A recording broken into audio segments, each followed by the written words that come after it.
Good morning, good afternoon and good evening बच्चों। क्या हाल चाल, पढ़ाई कैसी चल रही है सबकी? अच्छी चल रही है ना? कोई डाउट तो नहीं आ रहे बच्चों? डाउट आए तो पता है सबको क्या करना है, कमेंट में डालना, ठीक है। व्हाट्सएप ग्रुप भी आप ज्वाइन कर सकते हो और टेलीग्राम भी आप ज्वाइन कर सकते हो, मुझसे कांटेक्ट कर सकते हो, ठीक है ना। डिस्क्रिप्शन में मैंने सारी लिंक दी हुई है, ठीक है ना। तो बच्चों आज हम लाए हैं एससी वर्मा के सॉल्यूशंस, ठीक है ना। एससी वर्मा के सॉल्यूशंस हम बताएंगे आपको with explanation of the concept, ठीक है। कंसेप्ट का एक्सप्लेनेशन देंगे साथ साथ में, ठीक है। और ये भी बताएंगे कि इस तरह से क्वेश्चन और क्या बन सकता है और इससे रिलेटेड क्वेश्चन कब कौन सी एग्जाम में आया हुआ है, ये सारी कहानी मैं आपको समझाऊंगा, ठीक है। और मैंने अपनी वीडियोस में ये कहाँ पर बताया है, ठीक है। क्योंकि मैंने इलेक्ट्रोस्टैटिक्स का कंप्लीट थ्योरेटिकल कंसेप्ट मैंने अपनी वीडियोस में डाल दिया है। 35 वीडियो 1 आवर की मैंने बना दी है और पूरे कंसेप्ट उसमें मैंने एडवांस लेवल के डाले हैं, ठीक है ना। आप जाकर देख सकते हैं लिंक पर, ठीक है। अब समझना मेरी बात। आज हम chapter 29 objective second electric field and potential, ठीक है, जो मल्टीपल चॉइस वाले क्वेश्चन होते हैं इनको सॉल्व करेंगे। ऑब्जेक्टिव फर्स्ट के मैं सॉल्यूशंस अपलोड कर चुका हूँ, आप जाकर देख सकते हैं, ठीक है ना। तो चालू करें बच्चों। तो माय नेम इज अक्षय, ये है आपका खूबसूरत सा प्यारा सा चैनल फिजिक्स का कीड़ा। जिन्होंने अब तक चैनल सब्सक्राइब नहीं किया, चैनल को जरूर सब्सक्राइब करें और बेल आइकन दबाना ना भूलें, जिससे वीडियो की हर नोटिफिकेशन सबसे पहले पहुंचे आपके पास, क्योंकि इस तरह की वीडियोज हम बनाते रहते हैं, ठीक है बच्चों। तो देखिए आज तो एससी वर्मा बुक साथ में लेके बैठे बच्चों, ठीक है ना। तो फर्स्ट क्वेश्चन क्या है इसका, इसको रफ कर दूं एक बार, समझना। कंसेप्ट और रिजल्ट आपको दोनों चीज़ बताऊंगा मैं इसको, ठीक है। पूरा एक्सप्लेनेशन मिलेगा आपको, समझना इसको। तो फर्स्ट क्वेश्चन क्या कह रहा है बच्चों कि mark out the correct options. Okay चलो ठीक है। फर्स्ट क्वेश्चन क्या है, ऑप्शन क्या है first, the total charge of the universe is constant. ये कह रहा है कि जो टोटल चार्ज है यूनिवर्स का, ठीक है ना, कंप्लीट टोटल चार्ज वो कांस्टेंट है। तो बिल्कुल सही है बात। तो क्यों सही है, ये भी तो है क्यों सही है। उसका रीज़न ये है कि जितने पॉजिटिव है उतने नेगेटिव है। कहने का मतलब टोटल पॉजिटिव नेगेटिव मिला के जो नेट चार्ज है, टोटल पॉजिटिव नेगेटिव मिला के, क्योंकि चार्ज कंजर्वेशन क्या बोलता है, चार्ज कंजर्वेशन बोलता क्या है, चार्ज कंजर्वेशन ये कहता है कि किसी भी चार्ज को ना तो आप जनरेट कर सकते ना ही डिस्ट्रॉय कर सकते, केवल कर क्या सकते हो, ट्रांसफर कर सकते हो, ठीक है। तो कोई दिक्कत नहीं, एक बॉडी से दूसरे पे चला गया, उस पर कम हो गया होगा, उस पर ज़्यादा हो गया। लेकिन नेट चार्ज की बात करें अपन यूनिवर्स के लिए, पॉजिटिव और नेगेटिव सबको मिला के, तो वो तो कांस्टेंट ही रहेगा ना, वो तो कांस्टेंट ही रहेगा। तो इसलिए option is correct. V option देखिए, the total positive charge of the universe is constant. The total positive charge, that is the wrong. Reason क्या है इसका, ये भी समझो। पॉजिटिव चार्ज कह रहा है, पॉजिटिव चार्ज कांस्टेंट। आप दो बॉडी को आपस में रबिंग कर रहे हो, या फिर इंडक्शन के मेथड से आप चार्ज ट्रांसफर कर रहे हो, या कंडक्शन से कर रहे हो, ठीक है। आ रही है बात समझ में। तो पॉजिटिव चार्ज, जैसे एटम से कोई भी चार्ज निकल रहा है तो बाहर नेगेटिव निकलेगा ना एक, ठीक है।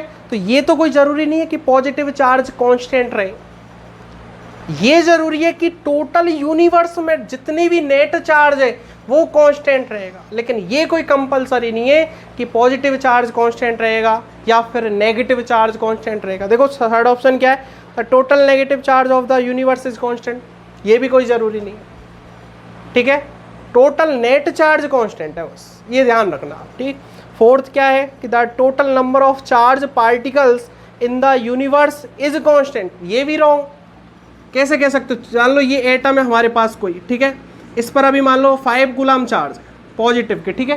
मान लो कोई एटम के साथ आप रब कराते हो इसको, तो यहाँ से मान लो कंप्लीट चार्ज ट्रांसफर हो गया। तो पहले तो दो एटम, मान लो एक ही एटम चार्ज था, ठीक है, ये भी कुछ था थोड़ा बहुत 4 कूलम, इसने ट्रांसफर कर दिया पूरा 5 कूलम इस पर, तो अब तो एक ही एटम चार्ज रह गया, ठीक है ना। कहने का मतलब ये कह रहा है कि the total number of charge particles, particles कैसे कांस्टेंट हो सकते हैं, कांस्टेंट केवल यूनिवर्स का चार्ज हो सकता है, क्योंकि ना तो चार्ज इस यूनिवर्स से बाहर जाएगा, ना चार्ज इस यूनिवर्स से बाहर से कोई अंदर आएगा, ना कोई डिस्ट्रॉय हो सकता, ना कोई जनरेट हो सकता, केवल और केवल ट्रांसफर हो सकता है। और ट्रांसफर होगा तो पॉजिटिव टू नेगेटिव हो सकता है या फिर नेगेटिव टू पॉजिटिव हो सकता है। तो टोटल पॉजिटिव कांस्टेंट नहीं हो सकते, टोटल नेगेटिव कांस्टेंट नहीं हो सकते, टोटल चार्ज पार्टिकल कांस्टेंट नहीं हो सकते, लेकिन टोटल चार्ज जो यूनिवर्स का है वो कांस्टेंट रह सकता है। Are you getting this? समझ में आया? तो option A is correct. Clear? Second option देखिए, सॉरी सेकंड क्वेश्चन देखिए, क्वेश्चन नंबर सेकंड। साथ साथ बच्चों मैं टाइम भी दूंगा बीच में, नोट कर लेना वीडियो को पॉज करके जो मैं क्वेश्चन बोल रहा हूँ आपको, ठीक है? नोट कर लेना, ये रीजन बहुत जरूरी है, ठीक है ना? Question number second, A point charge is brought in an electric field, the electric field eight A near by point. ये क्या कह रहा है कि कोई एक इलेक्ट्रिक फील्ड लगा हुआ है, इस तरह से कोई एक इलेक्ट्रिक फील्ड लगा हुआ है। आ रही बात समझ में? अब कोई आप चार्ज पार्टिकल लेके आए, तो क्वेश्चन क्या कह रहा है कि चार्ज पार्टिकल को जैसे ही आप इलेक्ट्रिक फील्ड के पास में लेके आओगे तो will increase if the charge is positive, will decrease if the charge is negative, may increase if the charge is positive और may decrease if the charge is negative. दोनों कंडीशन देखते हैं positive और नेगेटिव की, ठीक है? तो यदि यहाँ पर पॉजिटिव चार्ज है, समझना ये इलेक्ट्रिक फील्ड मान लो इंक्रीज कर रहा है इस तरह से, ठीक है ना? इलेक्ट्रिक फील्ड क्या कर रहा है? इंक्रीज कर रहा है, चाहे डिक्रीज करे, कुछ भी करे। अभी ये वाला कांस्टेंट, सॉरी ये वाला तो कांस्टेंट है, ये वाला इंक्रीज कर रहा है, ध्यान रखना, ठीक है? और इंक्रीज करेगा ही जैसे जैसे आप चार्ज पार्टिकल से दूर जाते जाओगे, सॉरी डिक्रीज कर रहा है, सॉरी, ठीक है ना बच्चों? डिक्रीज कर रहा है, ठीक है? तो जैसे जैसे चार्ज पार्टिकल से दूर जाते जाओगे तो ये क्या होगा? इलेक्ट्रिक फील्ड डिक्रीज करता जाएगा, इधर जाते जाओगे तो डिक्रीज करता जाएगा, ठीक है? तो क्वेश्चन अपना ये डिक्रीज इंक्रीज वाला नहीं है, क्वेश्चन मेन एम ये है कि कोई दूसरा इलेक्ट्रिक फील्ड है पहले से लगा हुआ है ई, और यहाँ पर कोई चार्ज पार्टिकल आप लेके आते हो तो इलेक्ट्रिक फील्ड फर्क पड़ेगा कि नहीं पड़ेगा? तो बिल्कुल फर्क पड़ेगा। देखो मान लो इस पॉइंट पे बात करोगे, इस पॉइंट पे बात करोगे तो इलेक्ट्रिक फील्ड एक तो ई लगा हुआ है, ठीक है? और इसके कारण कुछ और इलेक्ट्रिक फील्ड होगा, ठीक है ना? तो कुछ ई नेट इधर की तरफ बचेगा। आ रही बात समझ में?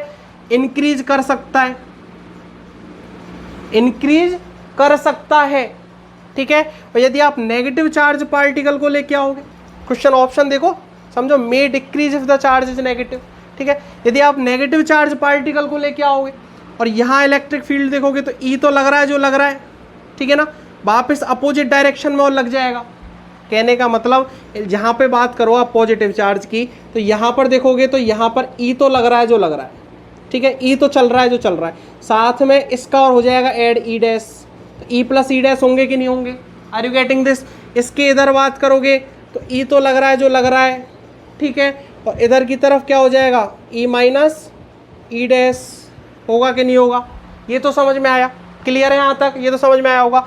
तो ये समझना कि ये इंक्रीज भी करा, इधर जाओगे तो इंक्रीज भी करा, इधर जाओगे तो डिक्रीज भी करा।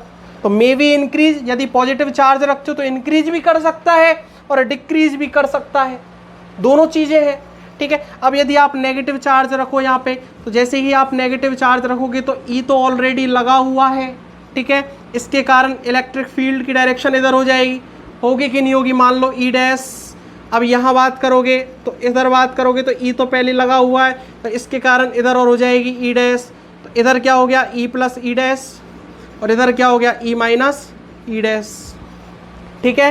तो अभी भी देखो इंक्रीज करा और डिक्रीज करा, तो नेगेटिव चार्ज पार्टिकल को भी लाओगे तो इंक्रीज भी कर सकता है और डिक्रीज भी कर सकता है, दोनों कंडीशन पॉसिबल।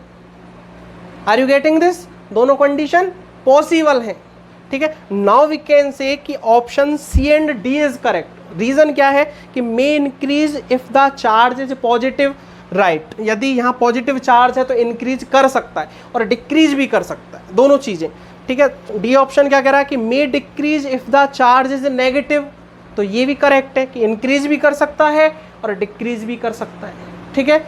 ऑप्शन ए और बी इज रॉन्ग क्यों है? इसने बोला will increase if the charge is positive, मतलब चार्ज पॉजिटिव लाओगे तो इंक्रीज ही इंक्रीज करेगा, लेकिन ये पॉसिबल कहाँ है? देखो अभी आपने देखा था पॉजिटिव चार्ज पार्टिकल, तो इधर जाओगे तो इंक्रीज करा था, इधर जाओगे तो डिक्रीज करा था। और बी ऑप्शन क्या था कि will decrease if the charge is negative, तो देखो नेगेटिव चार्ज पार्टिकल है, इधर जाओगे इंक्रीज कर रहा है, इधर जाओगे तो डिक्रीज कर रहा है, ठीक है? इसलिए option C and D is correct. Okay, question number third, video को पॉज करके आप नोट कर लेना इसको, ठीक है ना बच्चों? क्वेश्चन नंबर थर्ड देखिए, क्वेश्चन नंबर थर्ड है अपना कि the electric field and the electric potential at point R E and V respectively. ठीक है, चलो कि कोई इलेक्ट्रिक फील्ड है। बच्चों ये क्वेश्चन मैंने ना अपनी थ्योरी में कराया हुआ है, ठीक है, ये क्वेश्चन मैंने अपनी थ्योरी में कराया हुआ है, ठीक है।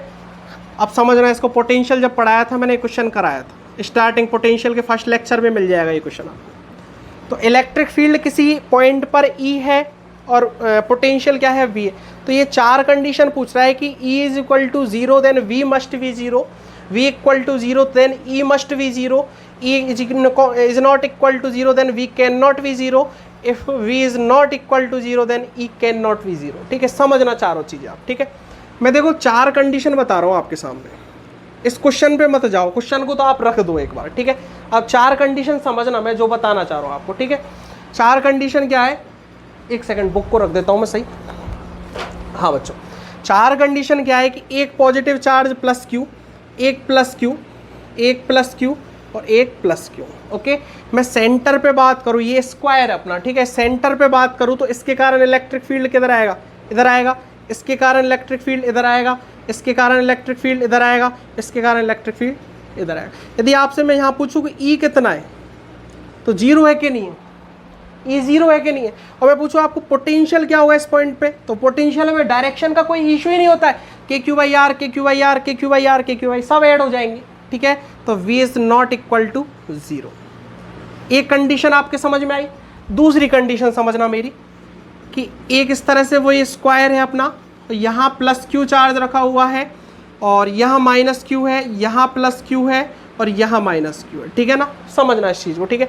अब आप सेंटर पे बात करोगे, समझना, सेंटर पे बात करोगे तो इलेक्ट्रिक फील्ड इसके कारण इस डायरेक्शन में होगा, ठीक है, इधर नहीं आएगा, इसके कारण इस डायरेक्शन में होगा और इसके कारण भी इस डायरेक्शन में होगा और इसके कारण इस डायरेक्शन में, इसके कारण इस डायरेक्शन में और इसके कारण इस डायरेक्शन। ओके, तो ये इलेक्ट्रिक फील्ड आया, तो अब ई नेट कुछ बचेगा कि नहीं बचेगा, इस डायरेक्शन में बचेगा ना।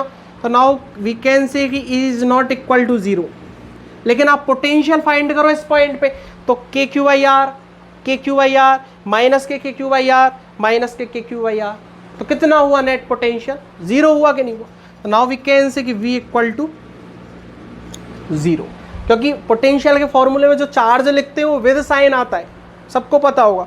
तो ये सेकंड कंडीशन। अब थर्ड कंडीशन समझो, ठीक है। थर्ड कंडीशन क्या है, थर्ड कंडीशन ये है कि मान लो एक प्लस क्यू चार्ज, क्या हो गया, दो कंडीशन होगी ना, एक तो E equal to zero, is not equal to zero, ठीक है।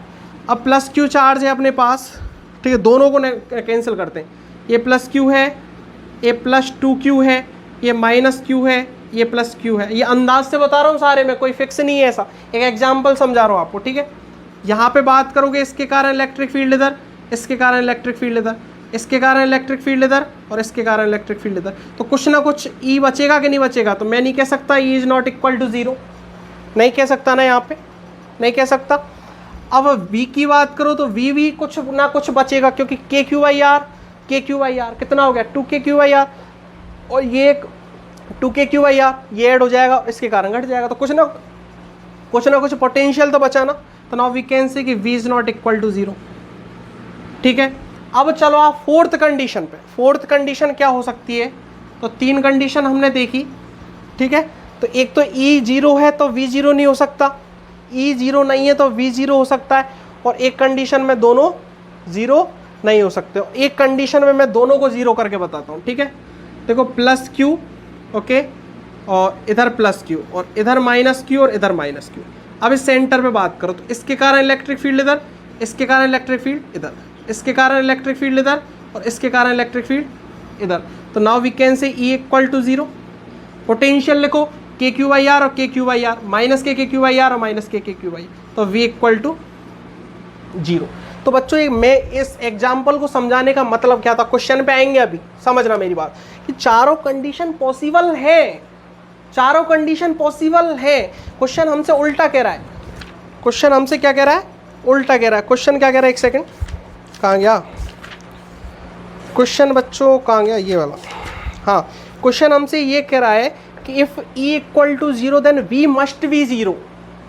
E equal to zero then V must be zero, E equal to zero then V must be zero. Possible है क्या? मस्ट भी होना चाहिए। यदि E जीरो होगा तो किसी पॉइंट पे तो V भी जीरो होना चाहिए। कहाँ है पॉसिबल? बताओ मुझे। E जीरो तो B not equal to zero भी आया। तो ये ध्यान रखना, SC वर्मा के जो ऑब्जेक्टिव सेकंड के क्वेश्चन है इसमें मस्ट, मे, कैन, इनका प्रयोग है ना, इनका यूज जो दिया गया है ये बहुत यूजफुल है। इसलिए इस वर्ड को समझना। मस्ट जहाँ दिख जाए ना, खतरनाक वर्ड है, बहुत डिफिकल्ट वर्ड है, ठीक है? तो ये समझना आप। सेकंड क्या कह रहा है कि V equal to zero then E must be zero. तो V equal to zero then E must be zero. देखो V equal to zero then E must be zero, ये कंडीशन भी तो देखो, E is not equal to zero भी तो हुआ है, तो मस्ट तो पॉसिबल ही नहीं। थर्ड क्वेश्चन देखो, E is not equal to zero then V can not be zero, तो ये भी पॉसिबल नहीं। और फोर्थ देखोगे, if V is not equal to zero then E can not be zero, ये भी पॉसिबल। मे ऑप्शन आता ना, कहीं मे आता तो हो सकता है, लेकिन मस्ट आ गया ना तो नहीं हो सकता। अरे ये बात समझ में? तो इसलिए कोई सा ऑप्शन सही नहीं है इसका, तो नन आंसर है इसका। ओके, तो वीडियो को पॉज करके इसको नोट कर लेना। ओके, तो क्वेश्चन नंबर 4 देखिए। क्वेश्चन नंबर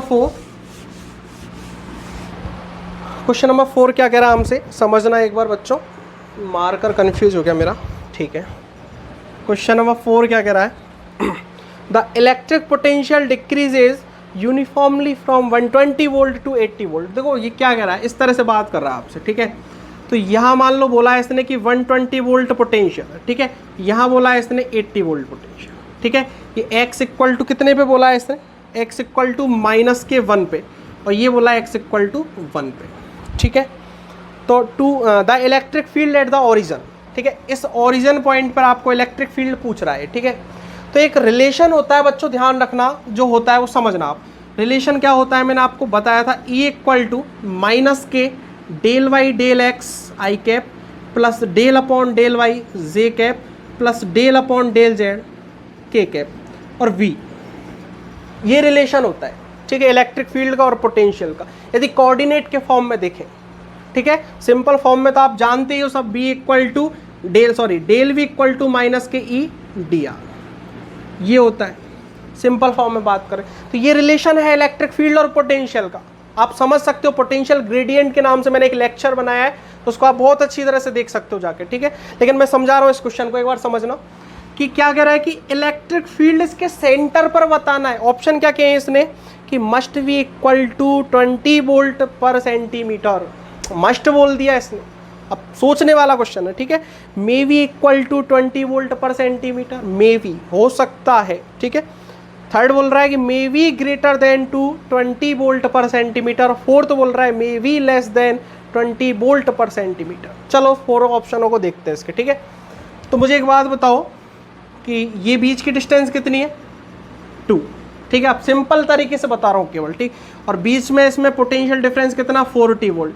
40 अपॉन 2 करोगे तो 20 आंसर आता है। सेंटर पे बात करो, सेंटर पे बात करो, यहाँ से यहाँ तक डिक्रीज हुआ होगा 20 वोल्ट और यहाँ से यहाँ तक डिक्रीज हुआ होगा 20 वोल्ट। और आपको पता है कि जिस डायरेक्शन में पोटेंशियल डिक्रीज हो रहा है उस डायरेक्शन इलेक्ट्रिक फील्ड की डायरेक्शन होगी। इलेक्ट्रिक फील्ड की डायरेक्शन में पोटेंशियल हमेशा क्या करता है, डिक्रीज करता है, याद कर लेना ये चीज़, ठीक है। तो ये इलेक्ट्रिक फील्ड की डायरेक्शन होगी। आर यू गेटिंग दिस, समझ में आ रहा है सबको, क्लियर। तो ये 20 वोल्ट है इसका यहाँ पे पोटेंशियल, ठीक है। लेकिन 20 वोल्ट ही होगा ये कैसे कह सकते हो, ये कैसे कह सकते हो, समझो मेरी बात। यहाँ डेल एक्स, डेल वाई और डेल जेड तीनों चीज़ें बच्चों। यहाँ पर एक्स डायरेक्शन में इलेक्ट्रिक फील्ड, वाई डायरेक्शन में इलेक्ट्रिक फील्ड और जेड डायरेक्शन में इलेक्ट्रिक फील्ड, ठीक है। 20 वोल्ट तो आप तब कह सकते थे, 20 वोल्ट तो आप तब कह सकते थे जब ये भी 0 होता और ये भी 0 होता, जब ये भी 0 होता और जब ये भी 0 होता। नाउ वी कैन से कि del Y del x I cap that is the 20 volt, okay. लेकिन यदि मान लो वाई एक्सिस और जेड एक्सिस में कुछ इलेक्ट्रिक फील्ड लगा हुआ होगा, कुछ इलेक्ट्रिक फील्ड लगा हुआ होगा, उस केस में आप कैसे कह दोगे कि 20 वोल्ट हो जाए। हाँ, इतना कह सकता हूँ कि यदि आप यहाँ मैग्नीट्यूड देखो ना, E इक्वल टू, तो वो आता है आपका EX² plus EY² plus EZ², okay. यहाँ से आप देखो यदि EY और EZ 0 हो तब मैं कह सकता हूँ कि केवल 20 वोल्ट हो जाएगा ओरिजिन पे। यदि EY और EZ कुछ भी आ गए, थोड़ा बहुत भी आ गए, तो 20 वोल्ट से ग्रेटर होगा कि नहीं होगा? 20 वोल्ट से मिनिमम होने की तो पॉसिबिलिटी खत्म, क्योंकि एक्स एक्सिस में इलेक्ट्रिक फील्ड आ गया अपना 20 वोल्ट। ठीक है, कैसे आया वो आपको पता चल गया होगा। बीच की potential difference del V upon बीच की डिस्टेंस कितनी है जो भी हो डी, तो ये मैंने कर दिया 40/20 इस फॉर्मूले से। डेल वी अपॉन इस dr को नीचे ले आया मैं यहाँ पे, ई की वैल्यू आ गई। ठीक है, ये माइनस पता है ये शो करता है कि इलेक्ट्रिक फील्ड की डायरेक्शन में ये डिक्रीज करता है। ठीक है, लेकिन समझना मेरी बात, मैं पॉइंट क्या कह रहा हूँ कि यदि EY और EZ 0 हो जाए, नाउ वी कैन से कि EX अब 20 वोल्ट होगा। लेकिन यदि EY और EZ कुछ भी आया, थोड़ा बहुत भी आया, तो 100% जो नेट इलेक्ट्रिक फील्ड होगा ओरिजिन पे वो 20 वोल्ट से ग्रेटर होगा, कम नहीं हो सकता, ज़्यादा होगा। आ रही बात समझ में? तो ये ध्यान रखना कि इलेक्ट्रिक फील्ड 20 वोल्ट भी हो सकता है और 20 वोल्ट से ज़्यादा भी हो सकता है। ठीक है, तो ऑप्शन अब देखो, must be equal to 20 volt, that is wrong. May be equal to 20 volt, may be equal to हो सकता है, मे बी का मतलब हो सकता है, बताया आपको हो सकता है यदि वाई एक्सेस और जेड एक्सेस में यदि इलेक्ट्रिक फील्ड 0 हो जाए तो। ठीक है, C option may be greater than 20 volt, बिल्कुल हो सकता है। और fourth option may be less than 20 volt, it is not possible, 101% it is not possible. 20 volt से कम नहीं हो सकता, क्योंकि EX तो 20 वोल्ट आना ही आना है। आ रही बात समझ में? इसलिए option V and C is correct. Okay, मैं रफ कर दूं, पॉज करके इसको नोट कर लेना। ठीक है, अब बच्चों क्वेश्चन नंबर 5 डिस्कस करते हैं, समझना। क्वेश्चन नंबर 5 कंप्लीट थ्योरी में बता चुका हूं इसको। ठीक है, पूरी वीडियो देखो आप कंप्लीट, ठीक है, समझ में आएगी आपको। Which of the following quantities do not depend on the choice of zero potential और zero potential energy? Okay, first question है पोटेंशियल एट ए पॉइंट। तो एक बात बताओ मुझे, किसी पॉइंट का पोटेंशियल, मैंने आपको जब पोटेंशियल पढ़ाया था तो मैंने एक चीज़ बोली थी कि पोटेंशियल फिजिक्स में डिफाइन ही नहीं है, पोटेंशियल डिफरेंस डिफाइन है। मैंने स्टार्टिंग में फर्स्ट लाइन बोली थी मेरे को, फिजिक्स जब मैंने स्टार्ट की थी, फिजिक्स में पोटेंशियल स्टार्ट किया था, मेरी फर्स्ट लाइन थी पोटेंशियल फिजिक्स में डिफाइन ही नहीं है, पोटेंशियल डिफरेंस डिफाइन है। और पोटेंशियल डिफरेंस से हमने पोटेंशियल बनाया है। कैसे? क्योंकि इन्फिनिटी पे पोटेंशियल, हर फॉर्मूले में देख लेना, हर डेरिवेशन में देख लेना कि इन्फिनिटी पे जो पोटेंशियल था वो हमने 0 माना था। इन्फिनिटी पे पोटेंशियल 0 मानते हुए हमने इस पॉइंट पर पोटेंशियल की कैलकुलेशन की थी। Then we find the value of VA equal to minus के infinity to A E dot dr। ये स्टार्टिंग में आई थी वैल्यू, सबको याद होगी। सबसे पहला डेरिवेशन और सबसे पहली वीडियो थी मेरी, मैंने बताया, उसमें देख सकते हो आप जाके। ठीक है, इलेक्ट्रोस्टैटिक पोटेंशियल 0 1। ठीक है, तो V इक्वल टू माइनस के infinity to A E dot dr। Okay, तो यहाँ से मैं कह सकता हूँ कि V इन्फिनिटी पे 0 था, लेकिन फॉर्मूला ओरिजिनलिटी में होता क्या था, ये VA माइनस V इन्फिनिटी होता था ये फॉर्मूला। यहाँ पर आप V इन्फिनिटी 0 कर देते थे, देन VA की वैल्यू निकलती थी ये। तो इन्फिनिटी पे आपने 0 माना, तभी तो आपने किसी पॉइंट का पोटेंशियल डिफाइन किया, किसी पॉइंट का। यदि आप यहाँ 10 वोल्ट मानते हो इन्फिनिटी पे, ध्यान रखना, यदि आप यहाँ 10 वोल्ट मानते हो इन्फिनिटी पे, तो इस फॉर्मूले में ये 10 वोल्ट आएगा, फिर आप डायरेक्ट नहीं लिख सकते। ठीक है, आपने किसी ना किसी पॉइंट पर पोटेंशियल मानना पड़ेगा। सपोज करो जैसे आप यहाँ से बात करते हो, तो ओरिजिन पे आप अपन क्या करते हैं, डिस्टेंस की बात करें तो ओरिजिन पे अपन 0,0 मानते, तभी तो सारे कोऑर्डिनेट डिफाइन करते हैं ऊपर नीचे के। तो वही वाला केस है, पोटेंशियल भी इस तरह से डिफाइन होता है कि इन्फिनिटी पे आप 0 मान के सारे पॉइंट पे पोटेंशियल डिफाइन करते हैं। Are you getting this? तो ये फॉर्मूला आप याद रखें। ठीक है, तो this is the correct of, क्या कह रहा है, नॉट डिपेंड बोल रहा है ना, दिस इज नॉट करेक्ट। ठीक है ना, पोटेंशियल में इनफाइनाइट में हम 0 मानते हैं। ठीक है, और कुछ भी मान सकते हैं लेकिन 0 मानते हैं। ठीक है, सेकंड क्या कह रहा है, potential difference between 2 points. Potential difference between 2 points, 2 पॉइंटों के बीच का जो पोटेंशियल है वो डिपेंड करता है कि 0 पे। देखो समझो, ये भी आपको समझ में आएगा। आपने इनफाइनाइट पे कुछ भी मान लिया, चाहे 10 वोल्ट मान लिया, चाहे 0 मान लिया, कुछ भी मान लिया, आपकी इच्छा करे जो मान लो। ठीक है, पोटेंशियल तो डिपेंड करेगा, 0 मानोगे तो उस हिसाब से आएगा, 10 वोल्ट मानोगे तो उस हिसाब से आएगा। लेकिन 2 पॉइंट है, जैसे ए पॉइंट है और ये पॉइंट है बी, ठीक है, आपको निकालना V A minus V B. और क्वेश्चन में हमसे ये ऑप्शन में सेकंड में ये कह रहा है कि जो ये पोटेंशियल डिफरेंस है ये डिपेंड कर रहा है क्या इन्फिनिटी पे कोई चीज़ मान के, इन्फिनिटी पे 0 पोटेंशियल मान के। तो आप 0 मानोगे तो मान लो यहाँ पर है 5 वोल्ट और यहाँ 0 हो तो यहाँ पर है मान लो 10 वोल्ट, तो इनके बीच का डिफरेंस कितना आया 5 वोल्ट, ठीक है, क्लियर। यदि आप यहाँ पर 8 वोल्ट मान लेते हो, 0 नहीं मानते, कितने मानते हो 8 वोल्ट मान लेते हो, तो यहाँ का पोटेंशियल कितना हो जाएगा 13 वोल्ट और यहाँ का पोटेंशियल कितना हो जाएगा, यहाँ का पोटेंशियल कितना हो जाएगा 18 वोल्ट। अब इन दोनों के बीच का डिफरेंस देखो, अब भी 5 वोल्ट, क्लियर, आई बात समझ में। तो पोटेंशियल डिफरेंस डिपेंड कर रहा है क्या वहाँ पर, उस पोजीशन पे डिपेंड कर रहा है क्या। अब 0 मानो, चाहे 2 वोल्ट मानो, चाहे 10 मानो, चाहे 25 मानो, चाहे 50 मानो, किसी पॉइंट पर पोटेंशियल तो चेंज हो गया। पहले 5 वोल्ट था, उसके बाद 13 वोल्ट हो गया, यहाँ पहले 10 वोल्ट था, उसके बाद 18 वोल्ट हो गया, लेकिन पोटेंशियल डिफरेंस तो अभी भी कितना रहा 5 वोल्ट का रहा, ठीक है। तो ये भी ध्यान रखना कि potential difference between 2 points it is not dependent on the 0 potential, okay. तो ऑप्शन बी इज करेक्ट, ये डिपेंड नहीं करता। ऑप्शन सी देखिए, potential energy of A 2 charge system, same कहानी, ठीक है। आप जब पोटेंशियल एनर्जी आप डिफाइन करते हो, जो फॉर्मूला मैंने सबसे पहला डेरिवेशन कराया है उसमें मैंने इनफाइनाइट पे पोटेंशियल 0 माना है, तभी क्या करते, पोटेंशियल एनर्जी होती क्या है, किसी चार्ज पार्टिकल को यहाँ से यहाँ तक लेके आओ, उसमें किया गया work done that is called the W1, और यहाँ से यहाँ तक लेके आओ, उसमें किया गया work done that is called the W2, ठीक है। और W1 plus W2 that is called the potential energy between 2 charges, okay, clear.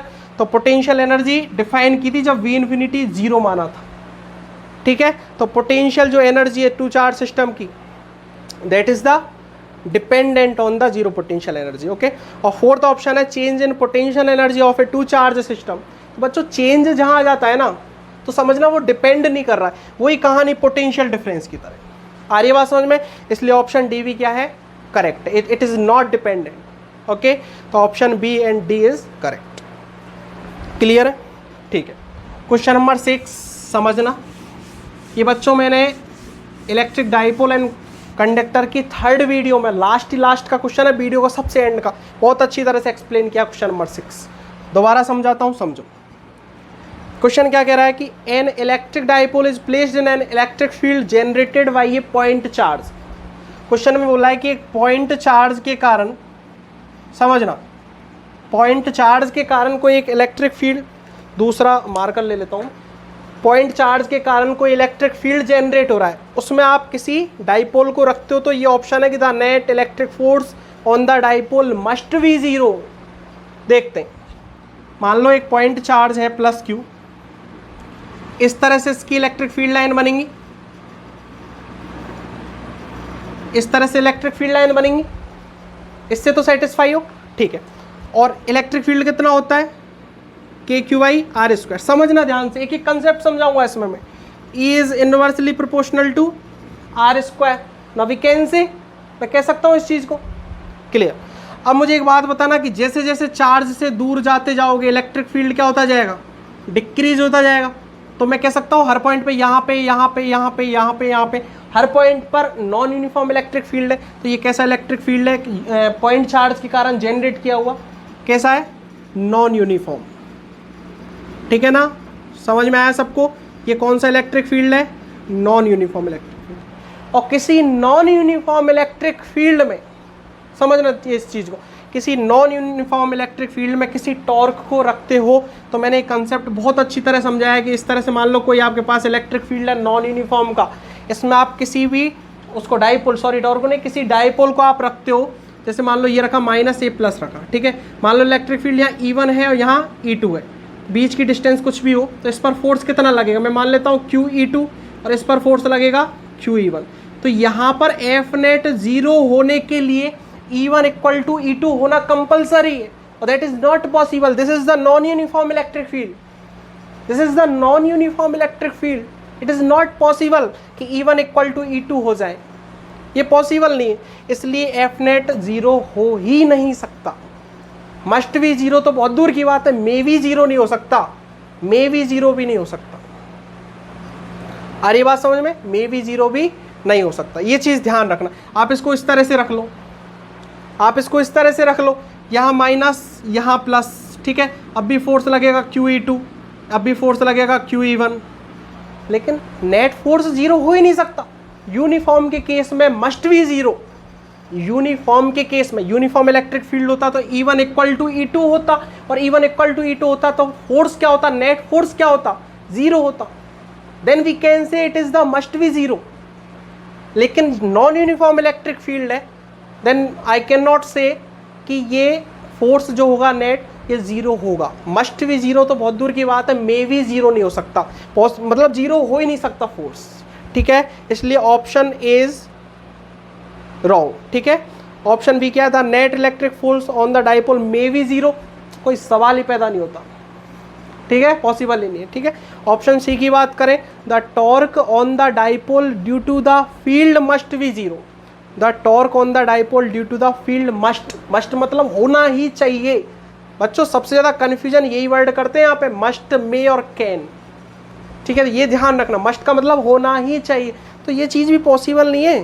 The torque on the dipole कैसे पॉसिबल है? डाइपोल पे टॉर्क आप यूनिफॉर्म में रखते हो, समझना, यूनिफॉर्म में रखते हो तो कितना टॉर्क आता है, P sin थीटा आता है। इसको भी मैंने बहुत अच्छी तरह से एक्सप्लेन किया है मेरी वीडियोज़ में, ठीक है। Electric dipole and conductor lecture number 3, okay. तो टॉर्क कितना होता है, P sin थीटा, यूनिफॉर्म में बता रहा हूँ, यूनिफॉर्म में, ठीक है। तो नॉन यूनिफॉर्म में तो टॉर्क होना ही होना है, मस्ट भी जीरो, मतलब हर कंडीशन पे जीरो हो जाए, ये कैसे पॉसिबल है? टॉर्क बताओ आप, इस तरह से लग रहा है तो ये इसको इधर रोटेट करेगा, ये इसको इधर रोटेट करेगा, करेगा कि नहीं करेगा? आ रही बात समझ में? तो मस्ट भी जीरो हो जाए ये पॉसिबल नहीं है। फोर्थ क्या कह रहा है कि the torque on the dipole due to the field may be zero, ये हो सकता है। क्यों? समझना कि टॉर्क इक्वल टू क्या होता है, फॉर्मूला बच्चों FR sin थीटा, नॉर्मल फॉर्मूले पे बात कर रहा हूँ केवल, ठीक है। तो आप समझना यहाँ से कि F और R और थीटा, या तो फोर्स जीरो हो देन वी कैन से कि टॉर्क जीरो, या ये जीरो तो ये जीरो तो पॉसिबल नहीं है, थीटा जीरो हो जाए। यदि थीटा जीरो हो जाए ना तो उस केस में हम क्या कह सकते हैं कि टॉर्क जीरो हो सकता है। आप एक काम करो ना, जैसे इस तरह से इलेक्ट्रिक फील्ड लाइन जा रही है, ठीक है। तो इलेक्ट्रिक फील्ड में एक माइनस यहाँ रख दो, एक प्लस यहाँ रख दो, इस तरह से रख दो इसी लाइन पे। जैसे इलेक्ट्रिक फील्ड इस तरह से जा रही है तो देखो इस पे इधर फोर्स लगेगा QE2, मान लो इस पॉइंट पे इस चार्ज के कारण E2 इलेक्ट्रिक फील्ड है, और इसके कारण E1, तो इस पे फोर्स किधर लगेगा, ये नेगेटिव है ना, तो इस पे फोर्स इधर लगेगा QE1, ठीक है। तो फोर्स तो जीरो नहीं हो सकता, लेकिन टॉर्क जीरो हो सकता है, क्योंकि एंगल जो हो गया ना थीटा, ये जीरो हो गया। देखो समझो, ये इलेक्ट्रिक फील्ड था इस तरह से, ठीक है, और यहाँ पे आपने इस तरह से रखा था माइनस प्लस को, ठीक है। यूनिफॉर्म के केस में तो टॉर्क इसमें बना था, और नॉन यूनिफॉर्म के केस में भी टॉर्क इसमें बनेगा, लेकिन माइनस और प्लस इस तरह से रख दिया, तो नाउ वी कैन से कि यहाँ पर जो F नेट होगा वो जीरो नहीं हो सकता, लेकिन टॉर्क जीरो हो सकता है, टॉर्क जीरो हो सकता है, ठीक है। लाइन ऑफ एक्शन जो होगा ना फोर्स का, लाइन ऑफ एक्शन, यदि फोर्स का लाइन ऑफ एक्शन मतलब समझते हो ना सब, कि एक फोर्स का लाइन ऑफ एक्शन, जैसे ये ब्लॉक है, इस ब्लॉक पर इधर फोर्स लग रहा है F, इधर फोर्स लग रहा है F, तो लाइन ऑफ एक्शन सेम है, now we can say torque also zero. लेकिन यदि फोर्स ऊपर लगा हुआ है, नीचे फोर्स लगा हुआ है, तब जाके समझना कि यहाँ टॉर्क बनेगा, ठीक है। तो ये यूनिफॉर्म का केस इस तरह से मैंने समझाया हुआ है। तो नॉन यूनिफॉर्म के केस में the torque on the dipole due to the field may be zero, बिल्कुल हो सकता है। Option D is correct only, ABC is the wrong. समझ में आई? चलो क्वेश्चन नंबर 7 देखो, इसको रफ कर दूं बच्चों, आप वीडियो को पॉज करके नोट करते रहना बच्चों, है ना। क्वेश्चन नंबर 7 क्या कह रहा है हमसे, समझना। Question number 7, a proton and an electron are placed in a uniform electric field. Okay, कोई एक इलेक्ट्रिक फील्ड है, इस तरह से लगा हुआ है, ठीक है। एक प्रोटॉन है P, एक इलेक्ट्रॉन है E।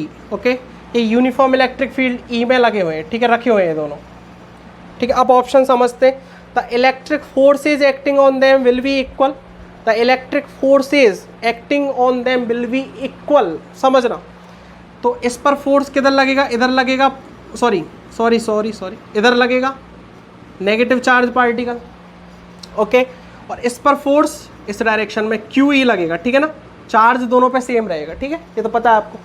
तो इस पे भी कितना, इस पे भी कितना QE, ये कह सकते हो कि फोर्स का मैग्नीट्यूड सेम है, लेकिन ये नहीं कह सकते कि फोर्स सेम है। फोर्स इक्वल है कैसे कह सकते हो? डायरेक्शन अपोजिट हो गई, इस पर इधर फोर्स लग रहा है और इस पर इधर फोर्स लग रहा है, एक इस डायरेक्शन में एक इस डायरेक्शन में। वेक्टर फॉर्म में बात करो डायरेक्शन, हमेशा ध्यान रखना जो वेक्टर क्वांटिटीज होती है ना उसमें इक्वल वाले वर्ड्स में भी कंफ्यूजन होता है, तो ये ध्यान रखना वेक्टर फॉर्म में भी 101% वो क्या होना चाहिए, इक्वल होना चाहिए, ठीक है। तो first option is incorrect, the electric forces acting the on them will be equal, ये पॉसिबल ही नहीं है। मैग्नीट्यूड मान सकते हैं फोर्स का सेम है, लेकिन डायरेक्शन अपोजिट है तो कैसे कह दोगे फोर्स इक्वल है, ठीक है। तो option A is incorrect. Second option क्या है, the magnitudes of the force will be equal, that is the correct. Force का मैग्नीट्यूड सेम रहेगा, uniform electric field. Option C, their acceleration will be equal, तो acceleration is the dependent on the mass, okay. तो A equal to क्या होता है, F upon M होता है ना। Are you getting this? मैं पूछूं कि प्रोटॉन का एक्सेलरेशन क्या होगा, तो ए पी इक्वल टू इस पर फोर्स एफ लिख लो और इसका मास एम पी, ठीक है। और यदि मैं पूछूं कि इस इलेक्ट्रॉन पर कितना एक्सेलरेशन होगा, तो ए ई इक्वल टू इस पर force F upon m e. Are you getting this? तो ये एक्सेलरेशन इसका होगा, ये एक्सेलरेशन, तो एम ई और एम पी सेम थोड़ी होते हैं, अलग अलग होते हैं ना, एम पी और एम ई अलग अलग होते हैं ना, तो acceleration is not equal, okay. क्वेश्चन क्या कह रहा है, there acceleration will be equal, magnitude ही सेम नहीं है इसका, तो डायरेक्शन की तो पीछे सोचते, डायरेक्शन की तो बाद में सोचते, पहले तो मैग्नीट्यूड देखो, मैग्नीट्यूड ही सेम नहीं। और option D, the magnitudes of their acceleration will be equal, it is wrong. तो option B is right only, clear है। उसके बाद last question, question number 8। Question number 8 हमसे क्या कह रहा है समझना।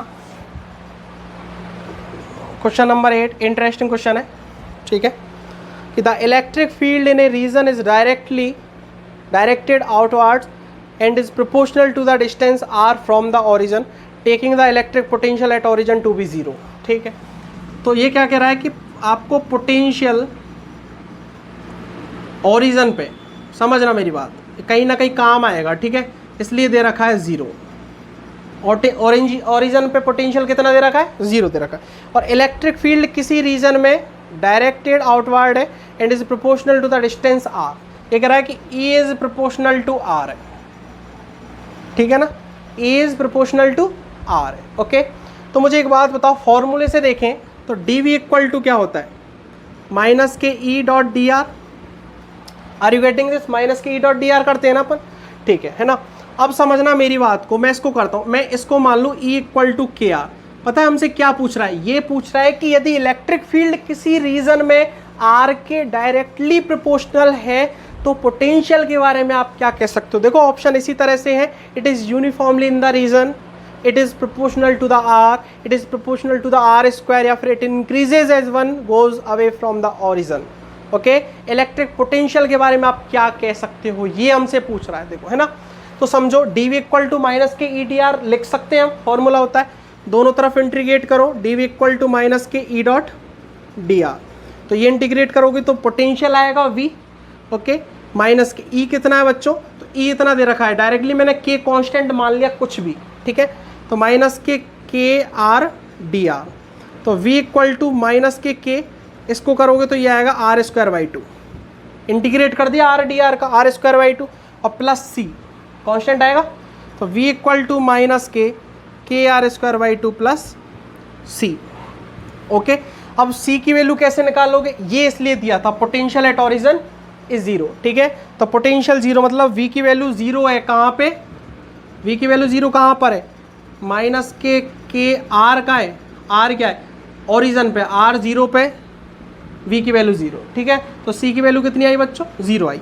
तो फाइनली पोटेंशियल का फॉर्मूला है माइनस के are square by 2। Now we can say कि v is directly proportional to the are square. Now we can say कि potential is directly proportional to the are square, ठीक है ना। Electric field यदि R के proportional था तो potential किसके है, आर स्क्वायर के। चलो अब ऑप्शन देखते हैं, it is uniform in the region, it is uniform in the region. Option क्या है, हो सकता है क्या, यूनिफॉर्म कैसे हो जाएगा, आर स्क्वायर के प्रोपोर्शनल है तो बढ़ता जाएगा, ठीक है। It is proportional to the r, नहीं आर स्क्वायर के, it is proportional to the are square, सही है। Option D, it increases as one goes away from the origin. बच्चे पता है क्या गलती करेंगे, इंक्रीजेज देखते पता है क्या करेंगे, ये करेंगे अरे आर स्क्वायर के डायरेक्टली प्रोपोर्शनल है, डिस्टेंस जैसे जैसे बढ़ती जा रही है, पोटेंशियल जैसे जैसे बढ़ता जा रहा है।